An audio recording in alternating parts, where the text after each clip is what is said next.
نحمده ونصلي على رسوله الكريم أما بعد فأعوذ بالله من الشيطان الرجيم بسم الله الرحمن الرحيم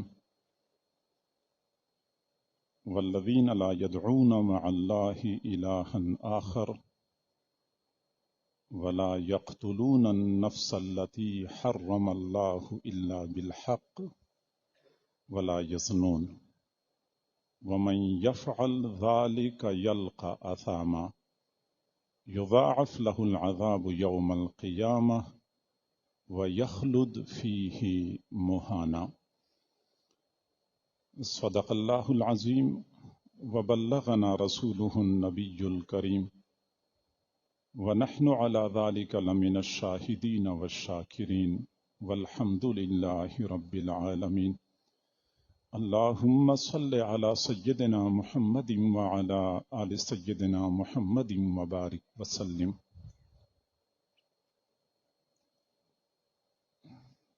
رحمان کے بندے کون ہوتے ہیں؟ ان کی صفات اور ان کی علامات کیا ہوتی ہیں؟ یہ سلسلہ چل رہا ہے. ہمارے حضرت جی دامت برکاتہم العالیہ کئی دنوں سے مسلسل اسی تفصیل کو لے کے آگے جا رہے ہیں. حضرت جی دامت برکاتہم العالیہ کے حکم کی پابندی کرتے ہوئے یہ ایک آیت میں جو عباد الرحمن کی 3 صفات بیان ہو چکی ہیں اس کی تشریح اور توضیح کی کوشش کی جا رہی ہے. ظاہری بات ہے کہ جیسے حضرت جی دامت برکاتہم العالیہ کا انداز ہے اور جو ان کا طریقہ ہے وہاں تک ہم پہنچ تو نہیں سکتے، لیکن چونکہ حضرت جی دامت برکاتہم العالیہ کا حکم ہے، حکم سے انکار بھی نہیں کیا جا سکتا. یہ جو آیت آپ حضرات نے سماعت فرمائی ہے اس میں رحمان کے بندوں کی 3 صفات بیان ہو چکی ہیں. اللہ تعالیٰ فرماتے ہیں والذین لا يدعون مع اللہ الہا آخر. رحمان کے بندے وہ ہوتے ہیں جو اللہ کے ساتھ کسی اور کو خدا بنا کے نہیں پکارتے. ولا یقتلون النفس، اور کسی جان کو قتل نہیں کرتے. التی حرم اللہ، جس کے قتل کو اللہ نے حرام قرار دیا ہے. الا بالحق، ہاں کئی مرتبہ کسی جان کو قتل کرنا حق ہوتا ہے پھر اس وقت قتل کرتے ہیں.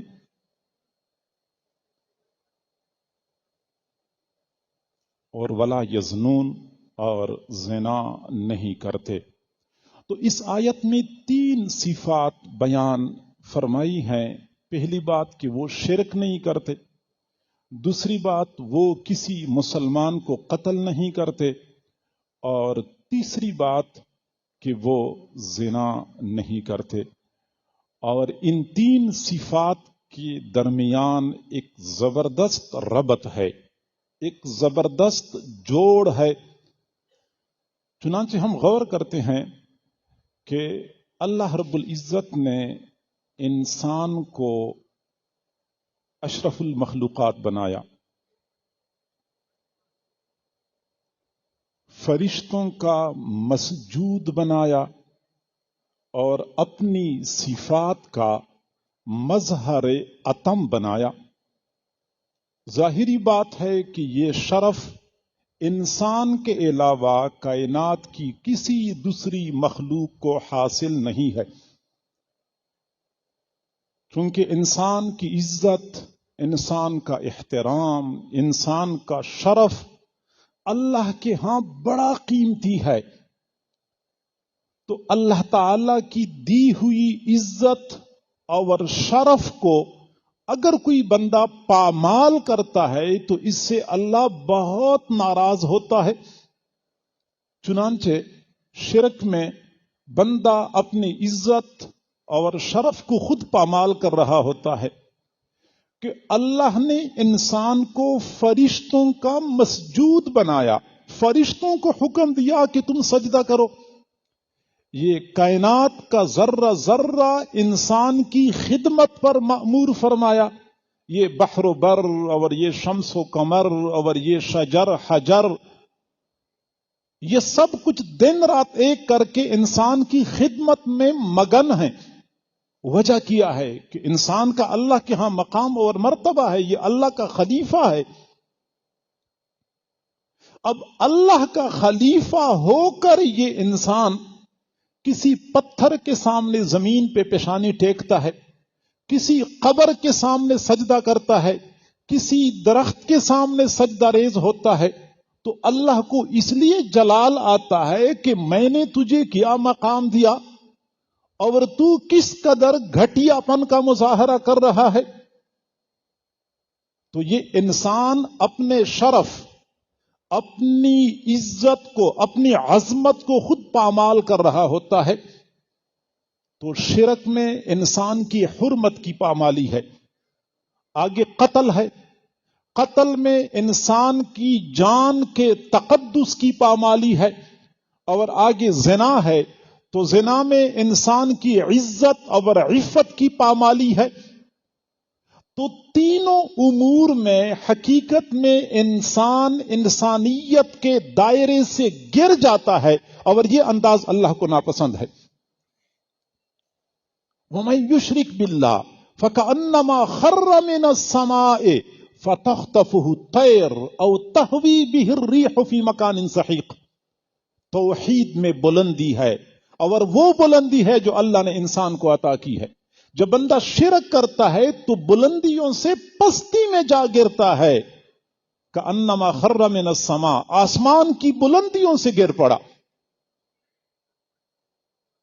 فتخطفه الطير او تهوي به الريح في مكان سحيق، پرندے اس کو اچک لیں یا ہوا کسی دشوار گزار گہری کھائی میں پھینک کے اس کے نام و نشان کو مٹا دے. تو شرک میں انسان کی عظمت کی پامالی ہے، قتل میں انسان کی حرمت اور عصمت کی پامالی ہے، اور زنا میں انسان کی عفت اور عزت کی پامالی ہے. یہ تین گناہ نہیں کرتے، اللہ تعالی کی دی ہوئی عزت، عصمت اور تقدس کو خراب نہیں کرتے. اور یہ تین گناہ ایسے ہیں، ان تین گناہ کا نہ کرنا یہ اللہ کے بندوں کی صفت ہے، اور یہ تین گناہ عظیم ترین گناہ ہیں. صحیح بخاری شریف کی روایت ہے، حضرت عبداللہ بن مسعود رضی اللہ تعالی عنہ نے حضور صلی اللہ علیہ وسلم سے عرض کیا، ای الذنب اعظم یا رسول اللہ، اللہ کے رسول، اللہ کے ہاں سب سے زیادہ عظیم گناہ کون سا ہے؟ قال، حضور نے فرمایا، ان تجعل للہ ندا وہو خلقک، آپ اللہ کے لیے کوئی مثل متعین کر لے دل میں کہ یہ اللہ کی طرح ہے، یہ اللہ کی طرح خدا ہے، یہ اللہ کی طرح معبود ہے، حالانکہ اللہ نے آپ کو پیدا کیا ہے. یہ اس طرح کرنا بہت بڑا گناہ ہے. حضرت عبداللہ بن مسعود نے پھر عرض کیا، ثم ایون، اس کے بعد کون سا گناہ بہت بڑا ہے؟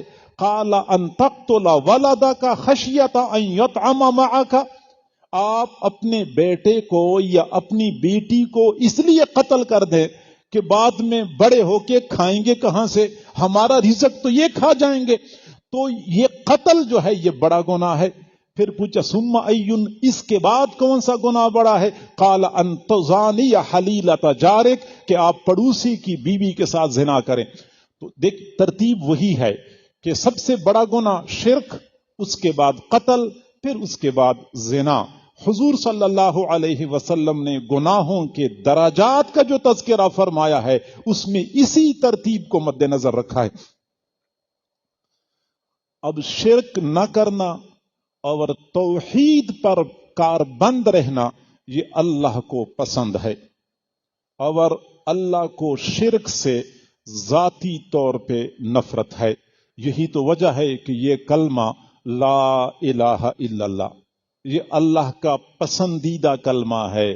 حضرت موسیٰ علیہ السلام نے اللہ تعالیٰ سے عرض کیا، اے اللہ مجھے کوئی خاص ذکر بتا دیں، خاص ورد بتا دیں کہ اس کے ذریعے میں آپ کو یاد کرتا رہوں۔ پھر اللہ نے فرمایا کہ آپ لا الہ الا اللہ پڑھا کریں۔ اے اللہ یہ تو وہ کلمہ ہے جس کو سارے لوگ پڑھتے ہیں، میں تو آپ سے کسی خاص ذکر کا طلبگار ہوں۔ تو اللہ تعالیٰ نے فرمایا کہ میرے محبوب موسیٰ علیہ السلام آپ اس کلمے کو ہلکا نہ سمجھیں، مجھے اپنی عزت اور جلال کی قسم اگر یہ کلمہ ترازو کے ایک پلڑے میں ڈال دیا جائے اور دوسرے پلڑے میں زمین اور آسمان اور درمیان میں جو کچھ ہے سب کچھ ڈال دیا جائے، یہ کلمہ سب کچھ پہ بھاری ہو جائے گا۔ وجہ کیا ہے؟ یہ کلمہ توحید پر مبنی ہے، یہ توحید پر مبنی کلمہ ہے اور اللہ کو توحید سے ذاتی طور پہ محبت ہے۔ حضرت یوسف علیہ السلام مصر کے گورنر تھے، مصر کے تخت نشین تھے۔ قحط پڑا، حضرت یوسف علیہ السلام نے غلہ سٹاک کیا ہوا تھا، لوگ آتے تھے ایک خاص پیمانے کے مطابق ہر کسی کو غلہ ملا کرتا تھا، لوگ غلہ لے جاتے تھے۔ غلہ لینے کے لیے ایک نوجوان آیا، جب اسی پیمانے کے مطابق غلہ دیا گیا، اس نوجوان نے کہا کہ مجھے تھوڑا نہیں چاہیے، مجھے زیادہ غلہ چاہیے۔ ملازمین نے کہا کہ ہمیں تو اتنا ہی غلہ دینے کی اجازت ہے، زیادہ کی تو ہمیں اجازت نہیں ہے۔ نوجوان نے کہا کہ اگر آپ لوگ مجھے نہیں دے رہے تو مجھے عزیز مصر کے پاس لے جاؤ۔ چنانچہ ملازمین نے حضرت یوسف علیہ السلام کی خدمت میں پیش کر دیا۔ نوجوان نے وہاں بھی وہی بات کر لی کہ مجھے زیادہ غلہ چاہیے، میں تھوڑا نہیں لیتا۔ حضرت یوسف علیہ السلام نے فرمایا، بھائی بہت سارے لوگوں کو غلہ پہنچانا ہے تو تھوڑا تھوڑا لینا ہوتا ہے، اسی پر گزارا کرنا ہوتا ہے۔ نوجوان نے کہا کہ اگر آپ نے مجھے اس طرح نہیں دینا تو ذرا میری بات سنو۔ پھر نوجوان قریب آیا، حضرت یوسف علیہ السلام کے کان میں ایک بات کہی۔ حضرت یوسف علیہ السلام اتنا خوش ہوئے، فرمایا یہ نوجوان جتنا غلہ اٹھا سکتا ہے لے کے چلا جائے۔ نوجوان تو چلا گیا، بعد میں اللہ تعالیٰ نے پوچھا، میرے محبوب یوسف علیہ السلام نوجوان نے آپ کے کان میں کون سی ایسی بات کہی جس پر آپ اتنا خوش ہوئے، اتنا دیا جتنا آپ کی بس میں تھا؟ اللہ، اس نوجوان نے میرے کان میں یہ کہا کہ عزیز مصر، اس وقت آپ مصر کے تخت پہ بیٹھے ہیں، ایک وقت تھا کہ آپ زلیخا کے گھر میں غلامی کی زندگی گزار رہے تھے، زلیخا کے گھر میں آپ پر تہمت لگی تھی، اس وقت ایک چھوٹے بچے نے آپ کی پاک دامنی کی گواہی دی تھی، اس وقت وہ بچہ چھوٹا تھا، اب بڑا ہو گیا ہے، جوان ہو گیا ہے، آپ سے غلہ لینے کے لیے آیا ہے، آپ اس کے حال پہ رحم فرمائیں اور اس کی ضرورت کے مطابق غلہ دے دیں۔ اللہ، یہ وہ نوجوان تھا جس نے اپنے بچپن میں میری پاک دامنی کی گواہی دی تھی، اس لیے میں نے اتنا دیا جتنا میرے بس میں تھا۔ اللہ رب العزت نے فرمایا، میرے محبوب یوسف علیہ السلام، جس نوجوان نے اپنے بچپن میں آپ کی پاک دامنی کی گواہی دی، آپ نے اتنا دیا جتنا آپ کے بس میں تھا۔ جو بندہ میری توحید کی گواہی دے گا، میں اتنا دوں گا جتنا میرے بس میں ہوگا۔ توحید کی گواہی دے گا، توحید اللہ کو پسند ہے۔ میرے بندے، تجھے توحید کا بدلہ چاہیے، اس دنیا میں اتنی وسعت ہی نہیں ہے جو توحید کا بدلہ بن سکے۔ آپ کو میرے پاس آنا ہوگا، میں اس توحید کے بدلے آپ کو اس دنیا سے 10 گنا بڑی جنت عطا کر دوں گا۔ توحید سے اللہ کو محبت ہے اور شرک سے ذاتی طور پہ نفرت ہے۔ کبھی ہم نے غور کیا ہے کہ کائنات کی جتنی مخلوق ہیں، ہر مخلوق کھانے کے لیے سر جھکاتی ہے۔ چرند کو دیکھیں، پرند کو دیکھیں، درند کو دیکھیں، کھانے کے لیے سر جھکاتے ہیں۔ انسان وہ واحد مخلوق ہے جو کھانے کے لیے سر نہیں جھکاتا بلکہ کھانا اٹھا کے اوپر لے کے آتا ہے۔ ہمارے حضرت جی دامت برکاتہم العالیہ نے فرمایا وجہ یہ ہے اللہ تعالیٰ دنیا والوں کو بتانا چاہتے ہیں کہ یہ سر ایک ہے اور ایک ہی کے لیے ہے، ایک اللہ کے علاوہ کسی اور کے سامنے جھکانے کے لیے نہیں ہے۔ توحید اللہ کو پسند ہے، اللہ کے بندے موحد ہوا کرتے ہیں، وہ شرک نہیں کرتے۔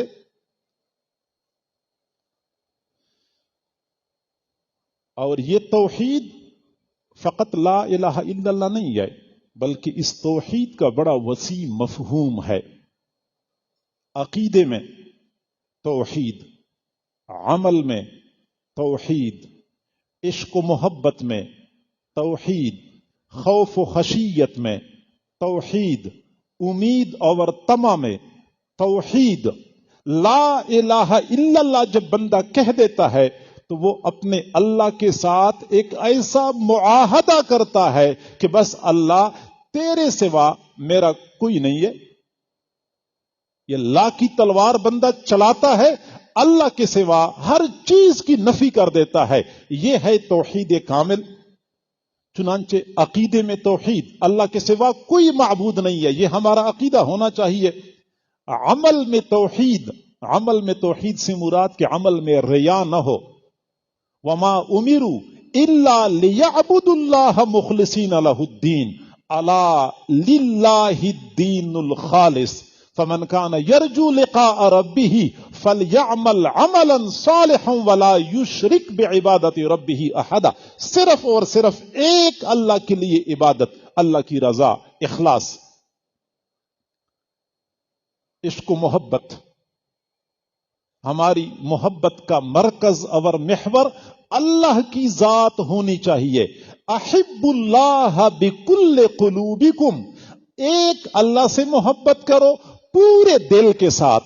حضور نے فرمایا بکل قلوبکم کا معنی یہ ہے کہ بھائی یہ نہ ہو کہ دل کے ایک خانے میں زید عمر بکر ہیں، دوسرے خانے میں مال پیسہ ہے، تیسرے خانے میں اللہ کی محبت ہے، نہیں، بلکہ بکل قلوبکم، کہ دل کی کسی خانے میں اللہ کے علاوہ کسی اور کی محبت نہیں ہونی چاہیے۔ وَمِنَ النَّاسِ مَن يَتَّخِذُ مِن دُونِ اللَّهِ أَندَادًا يُحِبُّونَهُمْ كَحُبِّ اللَّهِ وَالَّذِينَ آمَنُوا أَشَدُّ حُبًّا لِلَّهِ۔ او بھائی بعض لوگ تو ایسے ہیں کہ انہوں نے اللہ کے ساتھ ند بنائے ہوئے ہیں اور وہ ان سے ایسی محبت کرتے ہیں جیسے اللہ سے محبت کرنی چاہیے، حالانکہ محبت تو صرف ایک اللہ سے ہونی چاہیے۔ تو محبت کا مرکز اور محور صرف ایک اللہ کی ذات، گویا کہ عقیدے میں ایک اللہ کو معبود مانے، عمل میں ایک اللہ کے لیے عبادت کرے، ریا نہیں ہونا چاہیے۔ دل کے جذبات کا مرکز اور محور بھی ایک اللہ کی ذات ہونی چاہیے۔ عشق کی آتش کا جب شعلہ اٹھا، ماں سوا معشوق کے سب جل گیا۔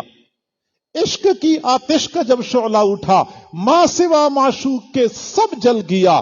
تیغ لا سے قتل غیر حق ہوا، لا الہ الا اللہ، لا کی تلوار چلانی ہوتی ہے، تیغ لا سے قتل غیر حق ہوا۔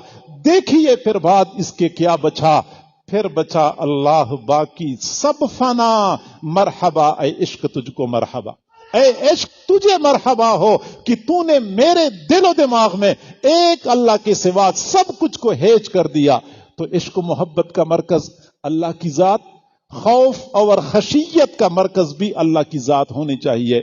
فلا تخافوہم وخافون، فلا تخشوہم وخشون، ان سے نہیں ڈرنا، مجھ سے ڈرنا ہے، ان سے خوف نہیں کرنا، مجھ سے خوف کرنا ہے۔ توکل، اعتماد ایک اللہ کی ذات پہ، حسبی اللہ، ومن یتوکل علی اللہ فہو حسبہ۔ طمع اور امید ایک اللہ سے، مجھے روزی اللہ ہی دے گا، مجھے منصب اور مرتبہ اللہ ہی دے گا، مجھے اولاد اللہ ہی دے گا۔ طمع، امید صرف اور صرف ایک اللہ سے ہونی چاہیے۔ یا ایھا الناس ضرب مثل فاستمعوا له، اور قرآن عظیم الشان اللہ کا کلام، یا ایہا الناس، اے لوگو، ایک مثال بیان کی جا رہی ہے، فاستمعوا لہ، اس مثال کو توجہ سے سن لو، ان الذین تدعون من دون اللہ،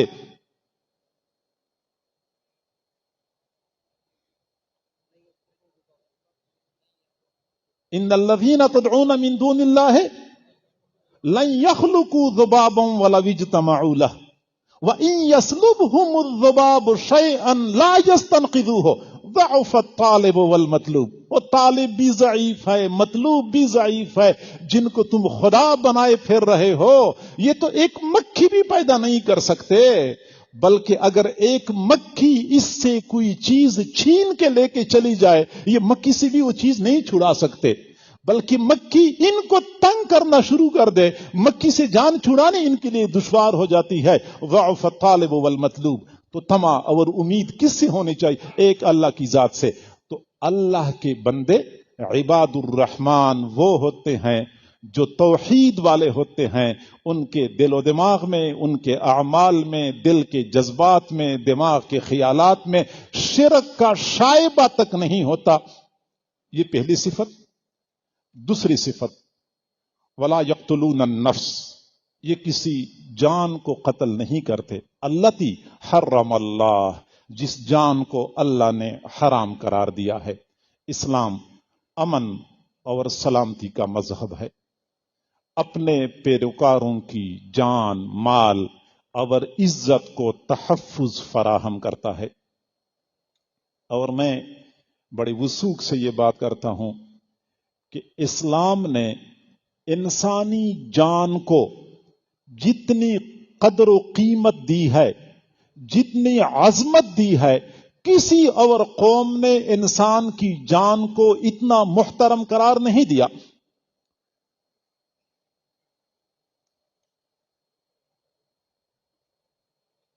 قرآن پاک میں اللہ رب العزت نے فرمایا، جو بندہ کسی ایک بندے کو قتل کر دے، فَكَأَنَّمَا قَتَلَ النَّاسَ جَمِيعًا، اس نے پوری انسانیت کو قتل کر دیا۔ پوری انسانیت کو قتل کرنا مراد یہ ہے کہ جب ایک مرتبہ اس نے کسی بندے کو قتل کر دیا، وہ اگلے بندے کو قتل کرے گا تو وہ اس کو قتل کرے گا، تو قتل انسانی آسان ہو جائے گا اور قتل انسانی میں تسلسل پڑے گا۔ یہی تو وجہ ہے کہ حضرت آدم علیہ السلام کا بیٹا قابیل تھا، قابیل نے اپنے بھائی حابیل کو قتل کیا۔ حضور صلی اللہ علیہ وسلم نے فرمایا کہ قیامت تک جتنے لوگ قتل ہوں گے تو ہر بندے کے قتل میں قابیل پر مستقل وزر ہوگا، مستقل وبال ہوگا۔ قیامت تک آنے والی انسانیت میں جتنے لوگ قتل ہوں گے، قابیل پر اس کا وزر اور وبال ہوگا، کیونکہ قابیل نے قتل انسانی کو رائج کیا تھا۔ کئی مرتبہ خاندانوں میں ایک بندہ ایک بندے کو قتل کرتا ہے، اس کے نتیجے میں دونوں طرف سے 20 بندے قتل ہو جاتے ہیں، تو جو اصل اساس اور بنیاد جو بندہ بنا تھا، ظاہری بات ہے کہ وہ اس کے اوپر ہر قتل کا وبال ہوگا۔ حضور صلی اللہ علیہ وسلم نے فرمایا، لَزَوَالُ الدُّنْيَا أَهْوَنُ عَلَى اللَّهِ مِنْ قَتْلِ مُؤْمِنٍ بِغَيْرِ حَقٍ۔ ابن ماجہ کی روایت ہے کہ یہ پوری دنیا مٹ جائے، پوری دنیا زائل ہو جائے، یہ اللہ کے لیے آسان ہے اس سے کہ ایک بندہ قتل ہو جائے، یعنی ایک بندے کا قتل ہونا پوری دنیا کے مٹ جانے سے زیادہ اللہ کے سامنے بھاری ہے۔ اور دوسری حدیث میں آپ صلی اللہ علیہ وسلم نے فرمایا، وَلَوْ أَنَّ أَهْلَ السَّمَاوَاتِهِ وَأَهْلَ أَرْضِهِ اشْتَرَكُوا فِي دَمِ مُؤْمِنٍ لَأَدْخَلَهُمُ اللَّهُ النَّارَ، اگر آسمان کی ساری مخلوق، فرشتے جس کی تعداد ہمیں نہیں معلوم، وَمَا يَعْلَمُ جُنُودَ رَبِّكَ إِلَّا هُوَ، زمین کی ساری مخلوق جن کی تعداد ہمیں نہیں معلوم، یہ سارے کے سارے مل جائیں، ایک بندے کے قتل میں شریک ہو جائیں، اللہ تعالی اسی ایک بندے کے قتل پر سب مخلوق کو جہنم میں ڈال دے گا. ایک جیسے میں نے پہلے کہا تھا کہ اللہ کو اپنے بندے بہت پیارے ہیں، بندے کو اللہ نے عزت دی ہے. کوئی بندہ اپنی عزت کو خود پامال کرتا ہے کہ پتھر کے سامنے پیشانی زمین پہ ٹیکتا ہے، اس میں اللہ کا کچھ کم نہیں ہوتا، وہ اپنی تذلیل کر رہا ہوتا ہے، اللہ کو اس بات پہ جلال آتا ہے. ایسی ہی جب اللہ نے بندوں کو پیدا کیا، اگلا بندہ اللہ کے بندوں کو قتل کرنا شروع کر دیتا ہے، اللہ کو اس بات پہ جلال آتا ہے. اور کسی مومن کا قتل کرنا تو بہت بڑا جرم ہے. کسی مومن کے قتل کا اقدام کرنا یہ بھی جہنم میں لے جانے کا باعث ہے. صحیح بخاری شریف کی روایت ہے کہ القاتل، ایک زمانہ ایسا آئے گا، القاتل والمقتول کلاہما فی النار، قاتل بھی جہنم میں جائے گا، مقتول بھی جہنم میں جائے گا. صحابہ نے عرض کی اللہ کے نبی یہ تو قاتل ہے، یہ تو جہنم میں جائے گا، مقتول جہنم میں کیوں جائے گا؟ فرمایا انہ کان حریصا علی قتل صاحبہ، اس نے بھی تو اپنے صاحب کے قتل کا اقدام کیا تھا. جب آمنے سامنے ہو گئے، اذا التقى المسلمان بسیفیہما فالقاتل والمقتول کلاہما فی النار، دو مسلمان تلواریں نکال کے آمنے سامنے ہو گئے تو قاتل اگر جہنم میں جائے گا تو مقتول بھی جہنم میں جائے گا، کیونکہ مقتول نے بھی تو دوسرے کو قتل کرنے کا اقدام کیا تھا، اگرچہ کامیاب نہیں ہو سکا لیکن کوشش تو کی تھی نا، تو کوشش کرنے پر بھی اس کو جہنم میں پھینکا جائے گا. اور حضور صلی اللہ علیہ وسلم نے فرمایا من اشار الی اخیہ بحدیدۃ فإن الملائکۃ تلعنہ، اگر کوئی آدمی اپنے ہاتھ میں لوہے کی چیز پکڑ لے، تیر، نیزہ، صرف اشارہ کر لے، وہ بندہ صرف اشارہ کر لیا لوہے کے ساتھ، فرمایا فَإِنَّ الْمَلَائِكَةَ تَلْعَنُهُ، فرشتے اس پر لعنت بھیجتے رہتے ہیں. یعنی ایک مسلمان کی جان اللہ کے ہاں اتنی قیمتی ہے کہ لوہے کی چیز پکڑ کے مسلمان کی طرف اشارہ کرنا بھی فرشتوں کی لعنت کا موجب ہے. شریعت کے آداب ہیں. اگر مسلمان بھائی دوسرے مسلمان بھائی کو چھری پکڑاتا ہے، چاقو پکڑاتا ہے، تو ایک طرف دستہ ہوتا ہے، دوسری طرف نوکدار سیرا ہوتا ہے. شریعت کے آداب یہ ہیں کہ نوکدار سیرا اپنے ہاتھ میں پکڑے، دستی مسلمان بھائی کی طرف کر دے. اگر دستی اپنے ہاتھ میں پکڑ لے، نقدار سرا مسلمان بھائی کی طرف کر لے کہ یہ چاقو لے لو، یہ چھری لے لو، شریعت میں آداب کے خلاف سمجھا جاتا ہے، کیونکہ یہ وہی لوہے کی چیز کو مسلمان کی طرف متوجہ کرنے والی بات ہے. حجۃ الوداع کا موقع تھا. حضور صلی اللہ علیہ وسلم نے مینا کے میدان میں جو تاریخی خطبہ ارشاد فرمایا تھا، اور وہ خطبہ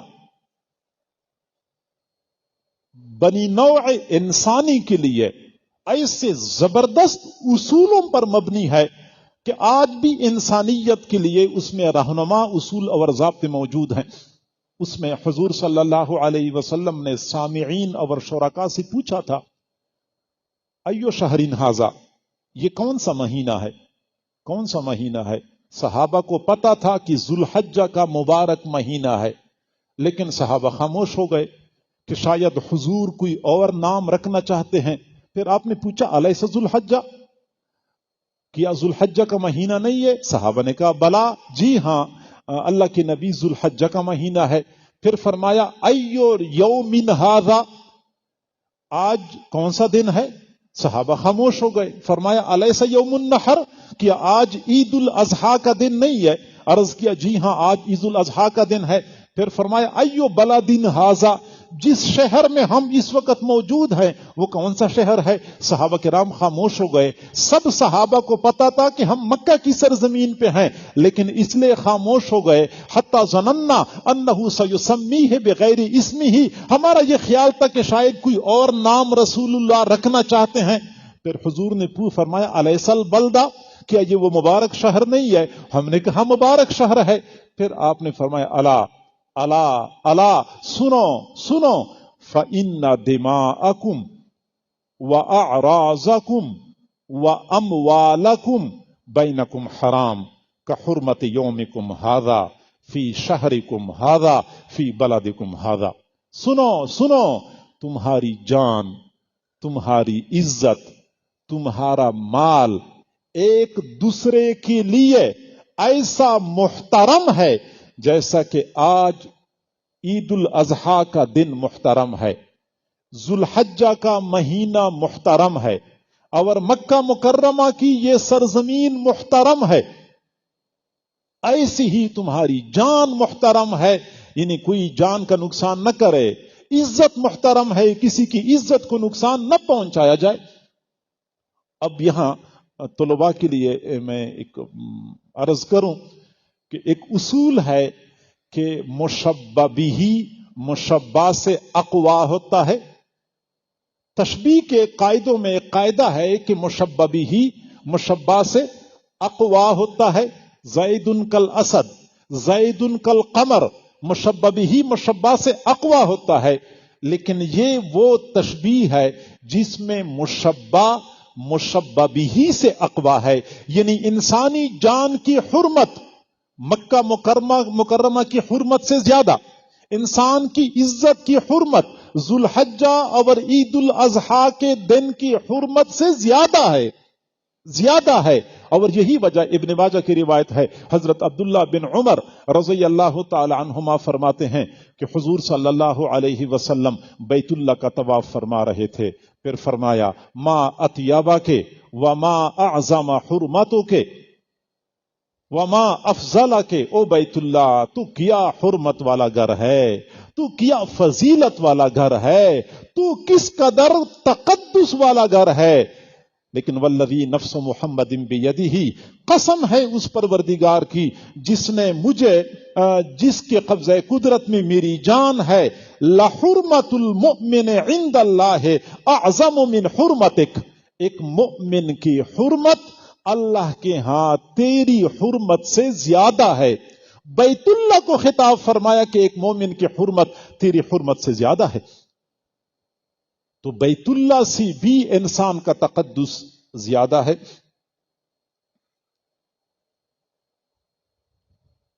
اور قرآن پاک میں اللہ رب العزت نے مؤمن کے قاتل کے لیے جو شدید وعید بیان فرمائی ہے، انسان حیران ہو جاتا ہے. لگتا یہ ہے کہ اللہ کا جلال ختم نہیں ہوتا. وَمَن يَقْتُلْ مُؤْمِنًا مُتَعَمِّدًا فَجَزَاؤُهُ جَهَنَّمَ خالدن فیہا وغضب اللہ علیہ ولعنہ واعد لہ عذابا عظیما. دیکھیں اللہ کا غصہ ٹھنڈا نہیں ہوتا. جس نے ایک مومن کو قتل کر دیا، فجزاؤہ جہنم خالدن فیہا وغضب اللہ علیہ واعد لہ عذابا عظیما. یہ اللہ تعالیٰ نے اتنے متعدد وعیدات کا تذکرہ فرمایا ہے. سمجھانا مقصود ہے کہ اللہ تعالیٰ کو بہت جلال آتا ہے جب کوئی بندہ کسی مسلمان کو قتل کرتا ہے. تو قتل انسانی بڑا جرم، اور یہ جو اللہ کے بندے ہوتے ہیں یہ کسی مسلمان کو قتل نہیں کرتے الا بالحق. ہاں کبھی ایسا بھی ہوتا ہے کہ کسی بندے کا قتل کرنا حق ہو جاتا ہے، پھر قتل کرنا پڑتا ہے، پھر اس وقت قتل کرنا صحیح ہوتا ہے. وہ کیسے ہوتا ہے؟ جیسے کوئی آدمی کسی مسلمان کو قتل کر دیتا ہے تو قصاصاً قتل کرنا بالکل ٹھیک ہے. وَلَكُمْ فِي الْقِصَاصِ حَيَاتٌ، تمہاری لیے قصاص میں زندگی ہے. سمجھانا مقصود ہے کہ قصاص کی وجہ سے ایک قاتل کو جب قتل کیا جاتا ہے تو باقی انسانوں کی جان محفوظ ہو جاتی ہے. قصاص میں تمہاری لیے زندگی ہے. قصاص کی بدولت کافی ساری لوگوں کی جان بچ جاتی ہے. ایک قاتل نے ایک بندے کو قتل کیا، پھر اگلے کو قتل کیا، تو اگلے کو قتل کیا. تو اگر ایک بندے کے قتل کے بعد اسی قاتل کا کام تمام کر دیا جائے، جس کو انسان کی خون کی لذت کا چسکا لگ جاتا ہے اسی کو قتل کر دیا جائے، بس پھر سکون قائم ہو جاتا ہے، پھر باقی لوگ محفوظ ہو جاتے ہیں۔ قصاص کی صورت میں انسان کی جان لینا جائز ہے۔ دوسرا، السیب الزانی، ایک زانی آدمی ہوتا ہے، شادی شدہ ہوتا ہے، تو جب وہ اتنے برے عمل کا ارتکاب کرتا ہے تو اس کو رجم کیا جاتا ہے، یہ جان لینا جائز ہے۔ تیسرا، وہ بندہ جو مرتد ہو جاتا ہے اس کی جان لینا جائز ہے۔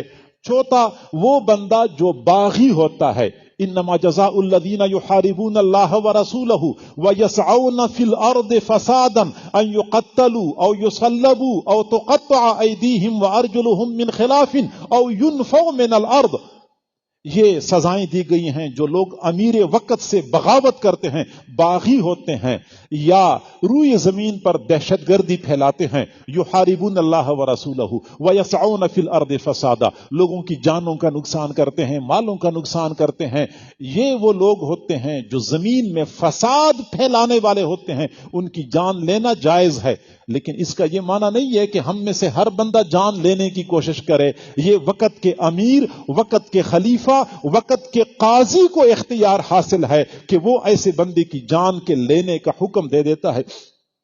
اسی طریقے سے حربی، دارالحرب میں رہنے والا کافر، اس کی جان لینا جائز ہے، لیکن وہ بھی انفرادی طور پہ نہیں بلکہ اجتماعی طور پہ جب مسلمانوں کا امیر کفار کے خلاف قتال کا حکم دے دیتا ہے، پھر اس وقت ان کے خلاف قتال کرنا اور ان کی جان لینا جائز ہو جاتی ہے۔ اور انفرادی طور پہ کوئی بندہ اس طرح کوئی حرکت کرے، شریعت کبھی اس کو اجازت نہیں دیتی۔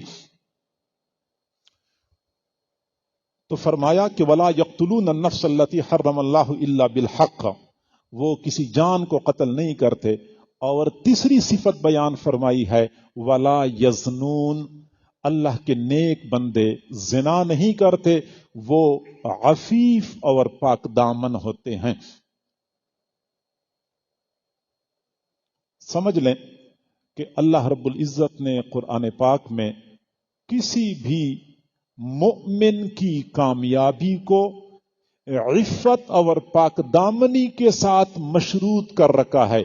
قد افلح المؤمنون الذين هم في صلاتهم خاشعون والذين هم عن اللغو معرضون والذين هم للزكاة فاعلون والذين هم لفروجهم حافظون، وہ لوگ کامیاب ہو گئے جو اپنی شرمگاہوں کی حفاظت کرتے ہیں، بدکاریوں کا ارتکاب نہیں کرتے۔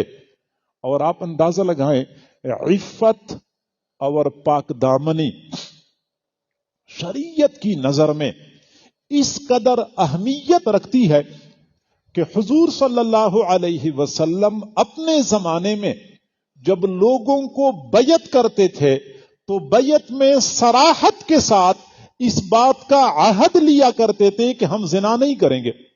وہ بخاری شریف کی روایت ہے کہ حضور نے باقاعدہ صحابہ کرام کو فرمایا بایعونی علی اللہ تشرکوا باللہ شیئا ولا تسرقوا ولا تزنوا، تم نے چوری نہیں کرنی، تم نے شرک نہیں کرنا، تم نے زنا نہیں کرنا۔ قرآن پاک میں بھی اللہ تعالی نے اپنے محبوب صلی اللہ علیہ وسلم کو فرمایا کہ جب یہ صحابیات آپ کے پاس بیعت کرنے کے لیے آتی ہیں تو آپ ان کو بیعت کر لیا کریں، لیکن بیعت کن امور پر کریں؟ اذا جاءک المؤمنات یبایعنک علی الا یشرکن باللہ ولا یسرقن ولا یزنین، وہ شرک نہیں کریں گی، وہ چوری نہیں کریں گی، وہ زنا نہیں کریں گی۔ باقاعدہ اس بات پر رسول اللہ صلی اللہ علیہ وسلم عہد لیا کرتے تھے کہ یہ بدکاریوں کا ارتکاب نہیں کرنا ہوگا۔ اور زنا اتنا بڑا جرم ہے کہ حضور صلی اللہ علیہ وسلم نے جو قیامت کی بڑی بڑی نشانیاں بتائی ہیں ان میں سے ایک نشانی یہ بھی ہے کہ زنا عام ہو جائے گا۔ گویا کہ جب زنا عام ہو جائے گا، زمین میں فساد برپا ہو جائے گا، پھر اللہ تعالی اس نظام کو درہم برہم کر دے گا۔ عفت اور پاک دامنی عرش کی نیچے سایہ ملنے کا باعث۔ وہ جو بخاری شریف کی روایت ہے کہ 7 قسم کے لوگ قیامت کے دن عرش کے سائے میں ہوں گے، ان میں سے ایک وہ بندہ بھی بتایا ہے وَرَجُلٌ دَعَتْهُ امْرَأَةٌ ذَاتُ حَسَبٍ وَجَمَالٍ فَقَالَ إِنِّي أَخَافُ اللَّهَ۔ او ایک مرد کو کسی عورت نے اپنی طرف متوجہ کیا، وہ حسب نسب والی بھی ہے، وہ جمال والی بھی ہے، اور وہ کہتے مجھے اللہ سے ڈر لگتا ہے، مجھے پریشان نہ کرو۔ اسی طریقے سے کسی عورت کو مرد اپنی طرف متوجہ کرے اور عورت کہہ دے کہ انی اخاف اللہ، میں اللہ سے ڈرتی ہوں، ایسے لوگوں کو عرش کے نیچے سایہ ملے گا۔ اور صرف یہ نہیں بلکہ عفیف اور پاک دامن لوگوں کی دعائیں قبول ہوتی ہیں۔ عفیف اور پاک دامن لوگوں کی دعائیں اللہ رد نہیں کرتا۔ صحیح بخاری شریف کی روایت ہے، بنی اسرائیل کی 3 بندے سفر کر رہے تھے، صحرا میں ان کو بارش اور طوفان نے گھیر لیا، مجبوراً غار میں پناہ لے لی۔ پہاڑ کی چوٹی سے ایک بہت بڑی چٹان گری، سیدھی آ کے غار کی منہ پر فٹ ہو گئی، منطبق ہو گئی۔ اب چٹان اتنی بڑی کہ دھکا دے کے اس کو ہٹایا نہیں جا سکتا تھا۔ یہ 3 حضرات سمجھ گئے کہ اللہ کو پکارنے کے علاوہ ہمارے سامنے کوئی دوسرا راستہ موجود نہیں ہے۔ اب آپس میں مشورہ کیا کہ ہم میں سے ہر بندہ باری باری اللہ سے دعا مانگے گا، لیکن اپنی زندگی میں جو بھی عمل ایسا کیا ہو جس کی قبولیت کا زیادہ اعتماد اور بھروسہ ہو، اسی عمل کا واسطہ دے کے اللہ سے دعا مانگے۔ تو ان میں سے ایک بندے نے کسی عمل کا واسطہ دیا، اللہ سے دعا مانگی، تفصیل کا وقت نہیں ہے، تو اس کی دعا قبول ہو گئی۔ چٹان تھوڑی سی کھسک گئی، ہلکی سی کرن روشنی کی نمودار ہو گئی، تھوڑی سی امید بن گئی، لیکن نکلنے کا راستہ نہیں بنا تھا۔ پھر اگلے بندے نے اپنے کسی عمل کا واسطہ دیا، اللہ سے دعا مانگی، چٹان تھوڑی سی اور ہٹ گئی، روشنی تو بڑھ گئی لیکن نکلنے کا راستہ اب بھی نہیں بنا تھا۔ پھر تیسرے بندے نے اللہ سے دعا مانگی کہ اللہ تجھے تو پتا ہے کہ مجھے اس طرح ایک مرتبہ گناہ کا موقع ملا تھا، تفصیل کی ضرورت نہیں ہے، ایک گناہ کا موقع ملا تھا، لیکن اللہ میں تیرے خوف سے میں گناہ سے پیچھے ہٹ گیا تھا، اگر اس گناہ کو چھوڑنا تیری رضا کے لیے تھا تو ہماری مشکل حل کر دے۔ بخاری شریف کی روایت ہے، چٹان ہٹ گئی اور تینوں بندوں کے لیے نکلنے کا راستہ بن گیا۔ عفیف اور پاک دامن لوگوں کی دعائیں قبول ہوتی ہیں، بلکہ عفیف اور پاک دامن لوگوں کے وسیلے سے جو دعائیں مانگی جاتی ہیں وہ دعائیں بھی قبول ہوتی ہیں۔ ہمارے حضرت جی نے ایک مرتبہ فرمایا کہ دہلی میں قحط پڑا، بارش نہیں ہو رہی تھی۔ دہلی میں بڑے بڑے مشائخ اہل علم حضرات نے سوچا کہ ہمیں استسقاء کے لیے باہر جانا چاہیے، بارش مانگنے کے لیے جو نماز پڑھتے ہیں اس کو صلاۃ الاستسقاء پڑھتے ہیں وہ کہتے ہیں۔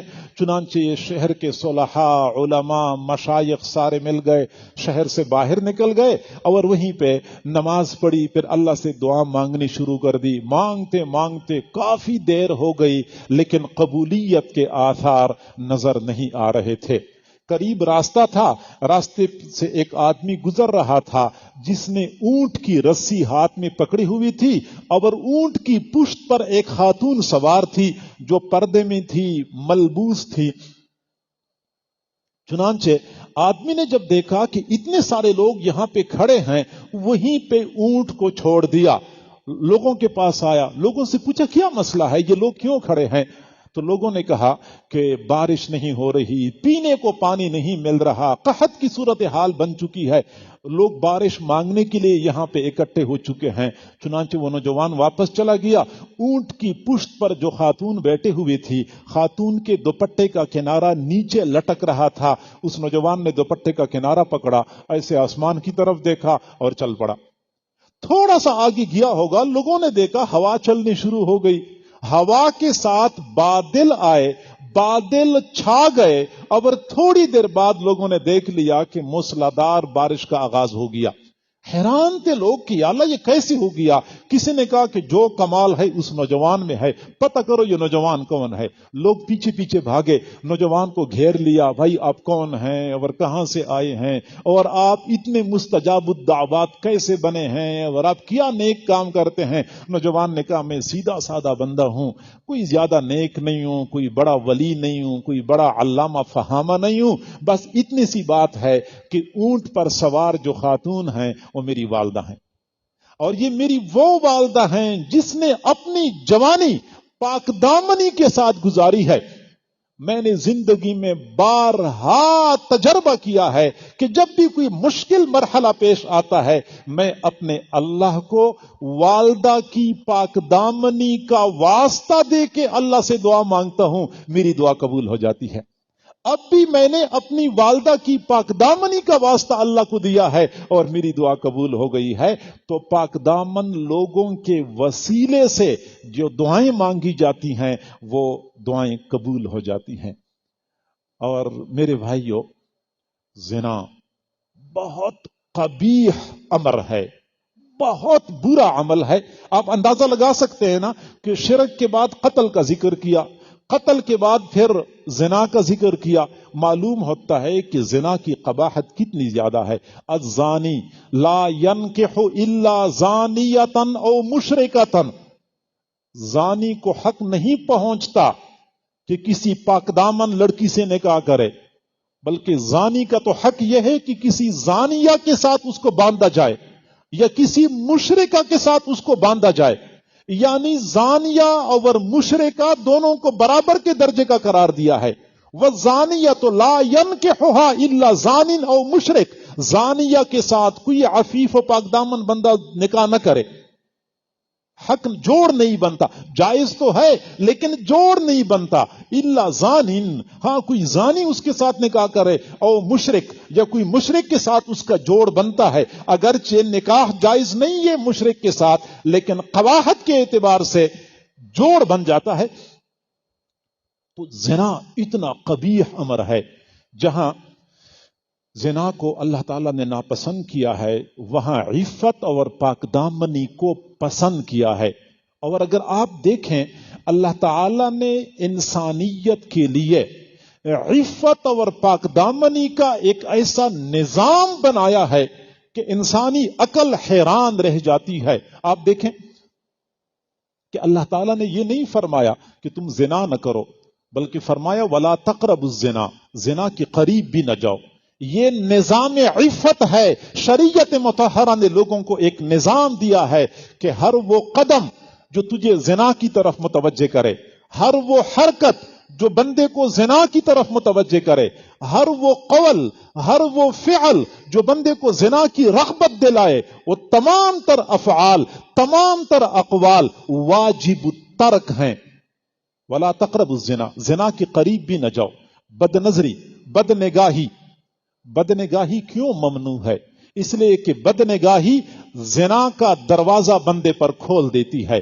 قل للمؤمنین یغضوا من ابصارہم ویحفظوا فروجہم، نگاہوں کی حفاظت کریں اور اپنی شرمگاہوں کی حفاظت کریں. تو نگاہوں کو نیچے رکھیں، شرمگاہوں کی حفاظت کریں. سمجھانا مقصود ہے کہ نگاہ نیچے ہوگی تو شرمگاہ کی حفاظت ہوگی. تو اگر غض البصر کا حکم دیا ہے، نگاہوں کو نیچے رکھنے کا حکم دیا ہے، عفت اور پاک دامنی کے لیے ہے. خواتین کو گھر کی چار دیواری تک محدود کر دیا ہے. وَقَرْنَ فِي بُيُوتِكُنَّ، گھروں کے اندر قرار پکڑ لو، گھروں کے اندر قرار پکڑ لو. یہ کیوں محدود کر دیا ہے؟ عفت اور پاک دامنی کے لیے. پھر خاتون اگر گھر سے کبھی نکلتی ہے مجبوراً تو سر کے بالوں سے لے کر پاؤں کے ناخنوں تک اس کو ملبوس کر کے باہر نکالا جاتا ہے. کس لیے؟ عفت اور پاک دامنی کے لیے ہے. پھر اس کے بعد بازار میں، سرکاری ادارے میں، دفاتر میں، کسی بھی جگہ پہ مردوں کے شانہ بشانہ رہنا، قریب رہنا منع کر دیا گیا ہے. کس لیے؟ عفت و پاک دامنی کے لیے. جتنا فاصلہ زیادہ ہوگا عفت اور پاک دامنی کا حصول اتنا ہی زیادہ ہوگا. پھر خواتین کے ساتھ خلوت ممنوع ہے. خواتین کے ساتھ خلوت ممنوع ہے، کیوں؟ عفت و پاک دامنی کے لیے۔ پھر خواتین کے ساتھ بلا ضرورت بات کرنا ممنوع ہے، کیوں؟ عفت و پاک دامنی کے لیے۔ پھر خواتین کی تصویر کی طرف دیکھنا ممنوع ہے، کیوں؟ عفت و پاک دامنی کے لیے۔ میوزک ممنوع ہے، کیوں؟ عفت و پاک دامنی کے حصول کے لیے۔ گانا سننا ممنوع ہے، کیوں؟ عفت و پاک دامنی کے حصول کے لیے۔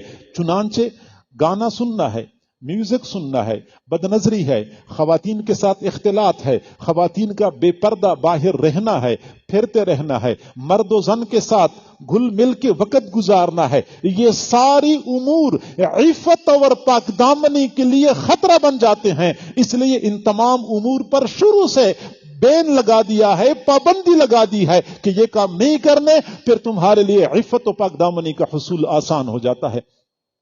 کئی لوگ کہتے ہیں خواتین گھر سے باہر نکلتی ہیں تو ان کو برقعے پہنائے جاتے ہیں، یہ خواتین کی شان میں تحقیر ہے، یہ کوئی عورت کوئی ایسی چیز ہے جس کو چھپا کے رکھا جاتا ہے، جس کو دکھانا یہ معیوب سمجھا جاتا ہے۔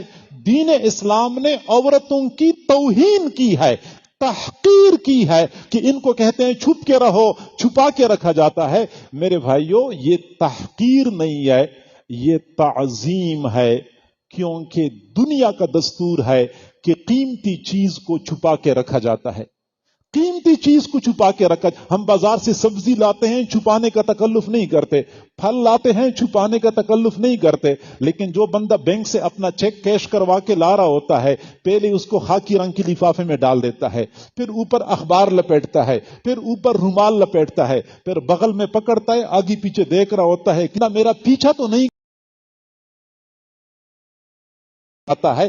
قیمتی ہے، قیمتی چیز کو چھپا کے رکھا جاتا ہے۔ میں دوستوں سے کہا کرتا ہوں کہ کبھی آپ نے غور کیا ہے روئے زمین پر کتابیں ہزاروں نہیں، لاکھوں نہیں، کروڑوں کی تعداد میں کتابیں موجود ہیں، لیکن کسی کتاب کو چھپا کے نہیں رکھا جاتا۔ صرف ایک کتاب قرآن عظیم الشان ہے جس کو باقاعدہ غلاف پہنا کے چھپا کے رکھا جاتا ہے۔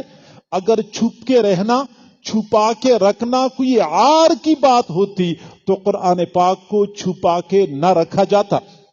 روئے زمین پر محلات اور کوٹھیاں، عالیشان کمرے، یہ تاج محل ہے تو یہ فلاں محل ہے، سب کچھ موجود ہے، لیکن کسی کمرے کو غلاف پہنا کے چھپا کے نہیں رکھا جاتا۔ صرف ایک بیت اللہ واحد کمرہ ہے مکہ مکرمہ کی سرزمین پر جس کو باقاعدہ غلاف پہنا کے چھپا کے رکھا جاتا ہے۔ اگر چھپ کے رہنا، چھپا کے رکھنا کوئی عار کی بات ہوتی تو بیت اللہ کو غلاف پہنا کے چھپا کے نہ رکھا جاتا، بلکہ اس سے ایک قدم اور آگے اللہ تعالی نے اپنے محبوب صلی اللہ علیہ وسلم کے حسن و جمال کو لوگوں کی نگاہوں سے چھپا کے رکھا ہوا تھا۔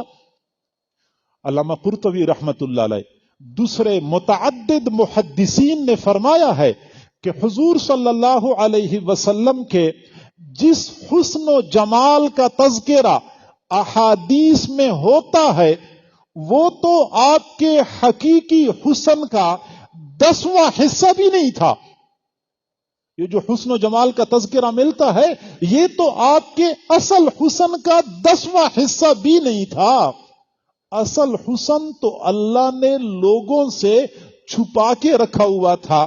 تو میں کہتا ہوں کہ اگر چھپ کے رہنا یا چھپا کے رکھنا کوئی عار کی بات ہوتی تو اللہ تعالیٰ اپنے محبوب کے حسن و جمال کو لوگوں کی نگاہوں سے چھپا کے نہ رکھتے، بلکہ اس سے ایک قدم اور آگے اللہ تعالیٰ نے اپنی ذات کو بھی تو لوگوں کی نگاہوں سے چھپا کے رکھا ہوا ہے۔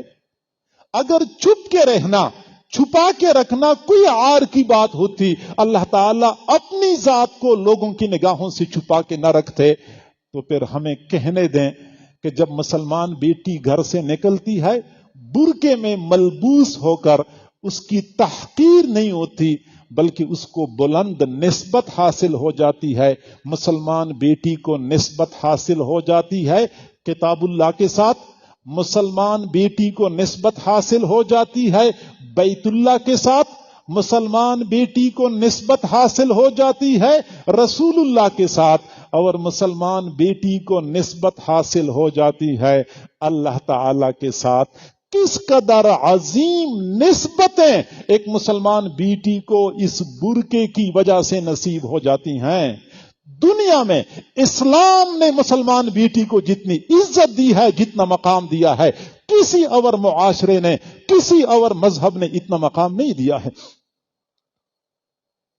مسلمان بیٹی کے لیے عار نہیں ہے، اعزاز ہے، عزت محفوظ۔ ذالک ادنا ان یعرفنا فلا یؤذین، پہچانی جاتی ہیں یہ مسلمان عورت ہے، یہ باحیا عورت ہے، اس کو کوئی تکلیف نہیں پہنچاتا، کوئی اس کی عزت کا نقصان نہیں کرتا۔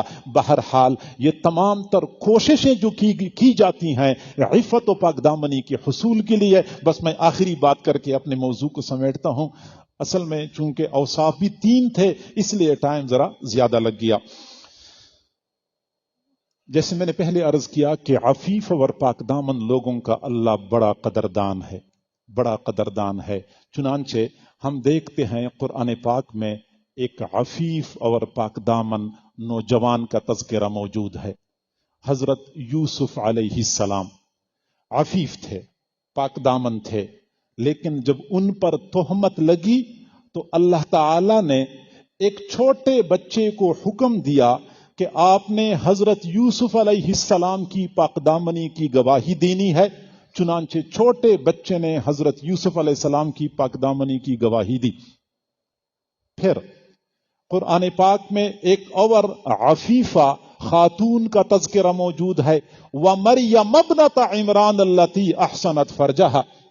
حضرت مریم علیہ السلام جو عفیف اور پاک دامن تھی، جب ان پر تہمت لگی، حضرت عیسیٰ علیہ السلام پیدا ہوئے جنگل میں، تفصیلی واقعہ آپ لوگوں نے بارہا سنا ہوگا، بستی کی طرف آ رہے تھے، بستی کے لوگوں کو پتا چلا اور گھروں سے باہر نکلے، کہنے لگے یا اخت ہارون ما کان ابوک امرأ سوء وما کانت امک بغیا۔ اے ہارون علیہ السلام کی بہن، نہ تو آپ کا باپ برا آدمی تھا، نہ ماں بدکار بد کردار تھی، یہ بیٹا کہاں سے آ گیا؟ فاشارت الیہ، حضرت مریم علیہ السلام نے بچے کی طرف اشارہ کیا، مجھ سے نہ پوچھو، بچے سے پوچھو۔ قالوا کیف نکلم من کان فی المہد صبیا، آج کے دن کا بچہ آپ کی گود میں یہ ہم سے کیا بات کر سکتا ہے اور ہمیں کیا جواب دے سکتا ہے؟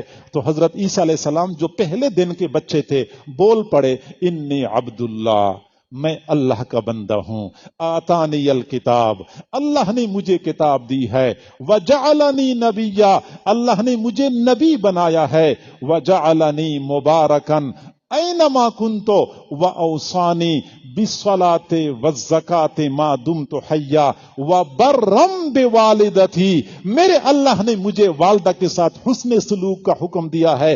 حضرت عیسیٰ علیہ السلام نے اپنی پیدائش کے پہلے دن اپنی والدہ کی عفت اور پاک دامنی کی گواہی دی۔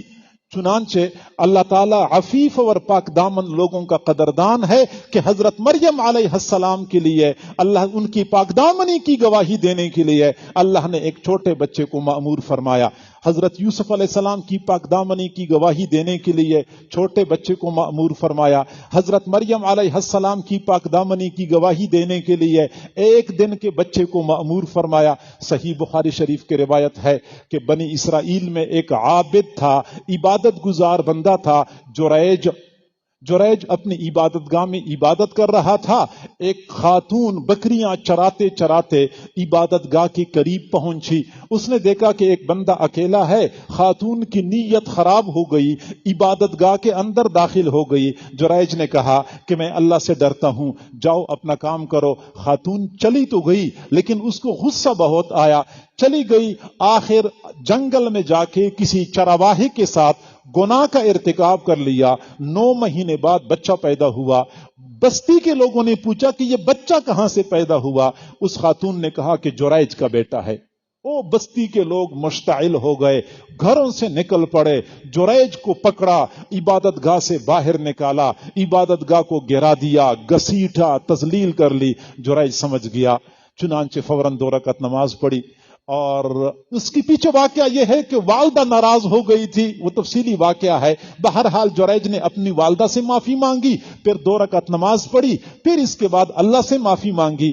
پھر جریج بچے کے پاس چلا گیا اور بچے سے کہا کہ بچہ تو بتا تو کس کا بیٹا ہے؟ وہ 1 دن کا بچہ بول پڑا کہ میں جریج کا بیٹا نہیں ہوں، میں فلاں چرواہے کا بیٹا ہوں۔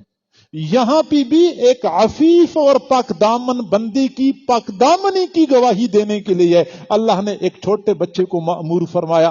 پھر بخاری شریف کی روایت ہے، بنی اسرائیل میں ایک خاتون اپنے بچے کو دودھ پلا رہی تھی۔ خاتون نے دیکھا کہ سامنے کچھ لوگ جا رہے ہیں اور ان کے درمیان ایک آدمی ہے، شان و شوکت والا، بڑے منصب والا، آگے پیچھے خادم خدام جا رہے ہیں، بڑی سواری پر سوار ہے۔ خاتون نے جو ہی دیکھا فوراً کہنے لگی، اللہم اجعل ابنی مثلہ، اللہ میرا بیٹا اس کی طرح بنا دے، میرا بیٹا اس کی طرح بنا دے۔ بچے نے دودھ پینا چھوڑ دیا، پیچھے مڑ کے دیکھا، پھر کہنے لگا اللہم لا تجعلنی مثلہ، اللہ مجھے اس کی طرح نہ بنا دینا۔ پھر دوبارہ دودھ پینا شروع کر دیا، بخاری شریف کی حدیث ہے، پھر دوبارہ دودھ پینا شروع کر دیا۔ پھر اس خاتون نے دیکھا کہ لوگ ایک لڑکی کو لے کے جا رہے ہیں، گھسیٹ رہے ہیں، بال نوچ رہے ہیں، مار رہے ہیں۔ اس خاتون نے جو ہی اسے دیکھا فوراً بول پڑی، اللہم لا تجعل ابنی مثلہا، اللہ میرے بیٹے کو اس کی طرح نہ بنا دینا۔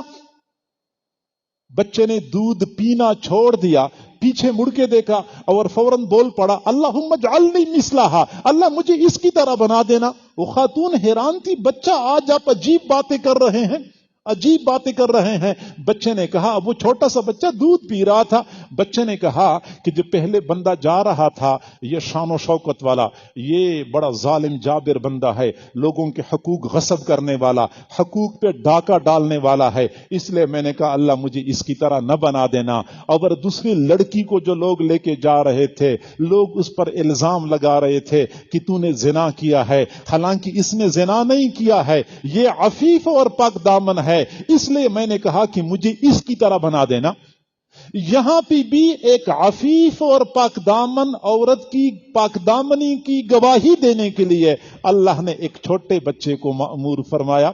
حضرت یوسف علیہ السلام کی پاک دامنی کی گواہی ایک چھوٹے بچے سے دلوائی، حضرت مریم علیہ السلام کی پاک دامنی کی گواہی ایک چھوٹے بچے سے دلوائی، جریج کی پاک دامنی کی گواہی ایک چھوٹے بچے سے دلوائی، اور بنی اسرائیل کی ایک خاتون جو پاک دامن تھی اس کی پاک دامنی کی گواہی ایک چھوٹے بچے سے دلوائی۔ اللہ تعالی عفیف اور پاک دامن لوگوں کا بڑا قدردان ہے۔ اور پھر قرآن پاک میں ایک عفیفہ کائنات، طاہرہ، مطہرہ، ام المؤمنین سیدہ عائشہ صدیقہ رضی اللہ تعالی عنہ کا تذکرہ موجود ہے۔ جب ان پر تہمت لگی تو اللہ رب العزت نے کسی چھوٹے بچے کو مأمور نہیں فرمایا، کسی بڑے بندے کو مأمور نہیں فرمایا، حضور صلی اللہ علیہ وسلم کو بھی مأمور نہیں فرمایا کہ آپ گواہی دیں، بلکہ اللہ تعالی بذات خود بنفس نفیس گواہی دیتے ہیں۔ اور حضرت عائشہ کی پاک دامنی پر گواہ بننے والی 10 آیتیں نازل فرماتے ہیں، قیامت کی صبح تک وہ آیتیں تلاوت کی جاتی رہیں گی، حضرت عائشہ کی عظمت پر دلیل بنی رہیں گی۔ عفیف اور پاک دامن لوگوں کا قدردان۔ آگے اللہ تعالیٰ نے فرمایا کہ وَمَن يَفْعَلْ ذَلِكَ، جو بندہ 3 گناہ کرتا ہے، یہ جو 3 گناہ ہیں، یلقا اثاما، وہ تو بڑے گناہ میں پڑ گیا، بڑے گناہوں میں پڑ گیا، اور اس کا نتیجہ کیا ہوگا، یضاعف لہ العذاب یوم القیامت، ان کو قیامت کے دن دگنا عذاب دیا جائے گا۔ دگنا عذاب کیوں دیا جائے گا؟ مشرک کا عذاب ڈبل ہوگا۔ ڈبل اس لیے ہوگا کہ ایک تو اس نے اللہ کے حق میں کوتاہی کی ہے، دوسرا یہ کہ اپنی جو اللہ نے اس کو حرمت دی تھی اس حرمت کو پامال کیا ہے، اس نے 2 گناہ کیے ہیں۔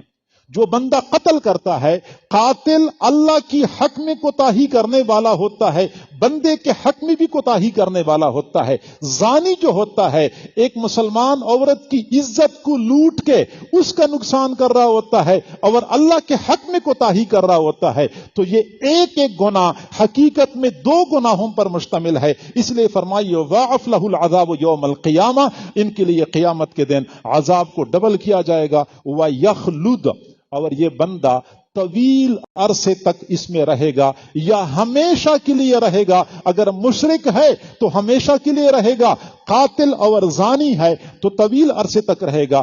فی ہے، اس جہنم میں مہانن، ذلیل ہو کر، ذلت کے ساتھ اس کو طویل عرصے تک یا ہمیشہ کے لیے جہنم میں رکھا جائے گا۔ جزاکم اللہ جزاء حسنا۔